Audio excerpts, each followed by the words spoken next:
Hi friends, അപ്പോൾ നമ്മളിന്ന് build skill പ്രോന്റെ user review നോക്കുകയാണ്. നമ്മളിപ്പോൾ ഏകദേശം ഒരു 6 മാസമായിട്ട് മേടിച്ചിട്ട് ഞാൻ ഇതിൻ്റെ അൺബോക്സിങ് നമ്മളുടെ ചാനലിൽ ചെയ്തിട്ടുണ്ടായിരുന്നു. അപ്പോൾ നമുക്കത് എങ്ങനെ ഉണ്ട് നോക്കാം. അതായത് ഒരു 6 മാസം കഴിഞ്ഞിട്ട് യൂസ് ചെയ്യുമ്പോൾ ഉള്ള അവസ്ഥ എന്താ നോക്കാം.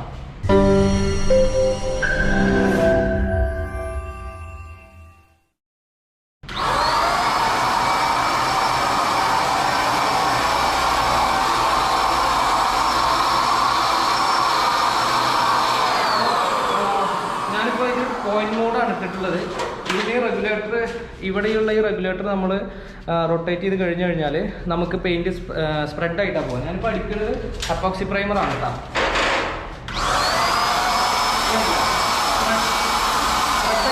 ഇത് നമുക്ക് എനിക്ക് തോന്നുന്നത് സ്യൂട്ടാവുന്നത് നമ്മളെ വോളിലൊക്കെ അടിക്കാൻ നമുക്കിപ്പോൾ ഈ ഒരു മോഡ് സ്യൂട്ടാവും. പിന്നെ ഇതിൽ 2 ഓപ്ഷൻ ഉള്ളത്, ഒന്ന് വെർട്ടിക്കലും ഒന്ന് ഹൊറിസോണ്ടലും.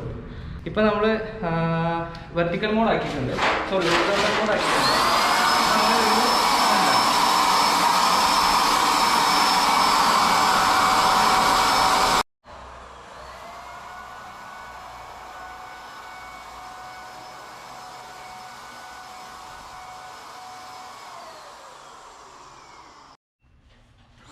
അപ്പോൾ നമ്മുടെ ബിൽഡ് സ്കില്ല് നമ്മൾ ചെക്ക് ചെയ്തു.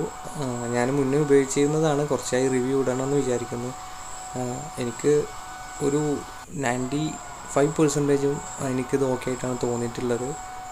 പിന്നെ കൂടുതലായിട്ട് എനിക്കിത് നല്ല രീതിയിൽ ഉപയോഗിക്കാൻ പറ്റുന്നത് ഇതുപോലുള്ള വുഡിലും അതുപോലെ തന്നെ മെറ്റലിലൊക്കെയാണ്. ഇപ്പോൾ ഈ എപ്പോക്സി പ്രൈമർ അതുപോലെ തന്നെ നമ്മുടെ ഓയിൽ പെയിൻറ്റ് കാര്യങ്ങളൊക്കെ അടിക്കാനൊക്കെയാണ് ഒന്നും കൂടെ നമുക്ക് ഈസി ആയിട്ടും ഒന്നുകൂടെ ഫിനിഷിങ്ങും തോന്നിയിട്ടുള്ളത്. നമ്മുടെ വോളിൽ അടിക്കുമ്പോൾ ഒരു പ്രശ്നം, നമുക്ക് സെയിം കളർ ഒരിക്കലും അടിക്കാൻ പറ്റില്ല. കാരണം നമുക്കത് മനസ്സിലാവണില്ല നമുക്ക് പെയിൻ്റ് ആയോ ഇല്ല എന്നുള്ളത്.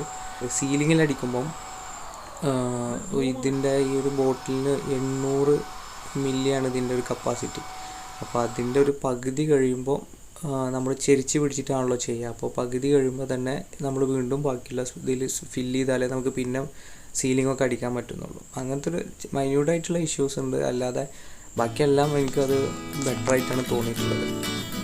അപ്പോൾ ഇന്നത്തെ വീഡിയോ എല്ലാവർക്കും ഇഷ്ടമായെന്ന് വിചാരിക്കുന്നു. പുതിയൊരു വീഡിയോ ആയിട്ട് വീണ്ടും കാണാം. അതുവരെ ബൈ.